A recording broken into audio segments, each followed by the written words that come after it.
right now. Pittsburgh's best sports show is about to begin. Call us or tweet us.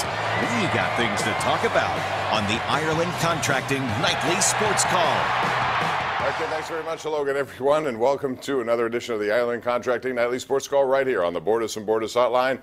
The number to reach us is the same as always, 412-575-2600. You can also tweet the program at KDPomp, at Gene Collier. And we're here talking about the big news of the night. The Penguins lost again, although I thought they were the better team tonight, but they could not beat Braden Holtby. Had several great chances. Excuse me. And it was Holtby denying them or them missing wide open nets like Carl Hagelin, Phil Kessel at a goal post, Crosby hit one, Dumoulin hit one. It was just not going to go in tonight, and the Capitals took advantage of that with a goal by Ovechkin to tie it on the power play in his normal spot, which it's amazing to me that he's there every single night and nobody knows how to stop it.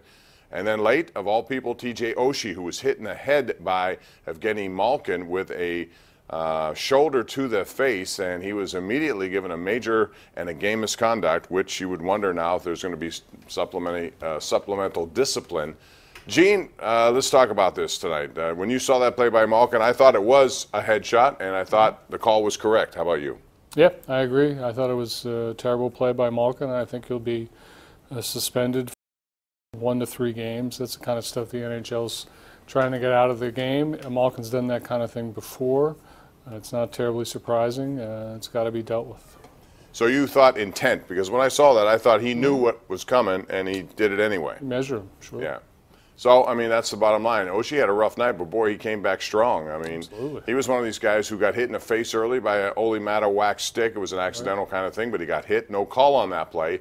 And then he took that headshot, left the game, and after that, he scored the game-winning goal on a beautiful feed by John Carlson. So 2-1 as the Penguins lose again. Better effort. They inserted some new guys in their lineup, and they seem to get a little bit more, at least urgency or some pace to their game.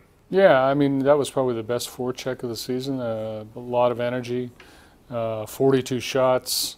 Holtby was just outstanding, and Carlson with a great pass at the end. And Oshie deserves all the credit in the world. I mean, he got stitches, came back, got hit in the head, came back, beat them.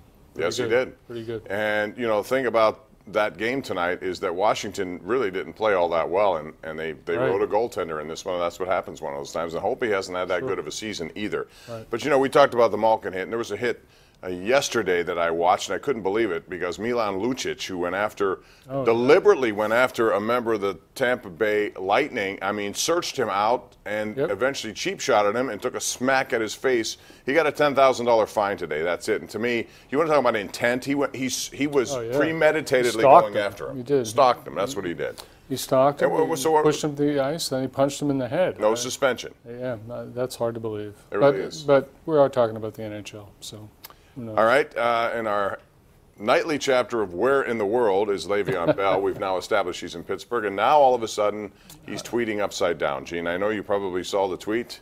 Your take about tweeting upside down and what you think it means. Didn't see it. Don't care about it. Have not confirmed that he's in Pittsburgh. Where's the confirmation? No, apparently he was at an LA Fitness, and the owner confirmed that it was. So, I mean, take that for what it's worth. I don't know in this day and age. I refuse to tweet any pictures because I think most of them could be doctored, or who knows what goes on with those kinds of things. You don't know for sure if it was 3 years ago, if it was yesterday, whatever. Anyway, you don't want to comment on it? No. No. Okay, would you want to comment on the game itself? Carolina-Pittsburgh should be a fascinating game tomorrow at Heinz Field. Yeah, they're two really good teams, and it'll be interesting to see what they do on 3 days rest. Carolina put up 42 points, obviously on Tampa Bay, but still it's a really capable offense with Newton and McCaffrey and the tight end Olsen. They're a good team, and if the Steelers beat them at home, that'll be a really good sign for Pittsburgh, I think. All right, we're going to take a break and queue up your calls. It's 412-575-2600. If you'd like to take part in the program, please call that number. It's the Bordas and Bordas hotline. You can also tweet, as I said, at KDPomp, at Gene Collier. We're just getting started until 11 o'clock. Call now, air your opinion. You can do it live on Pittsburgh's CW.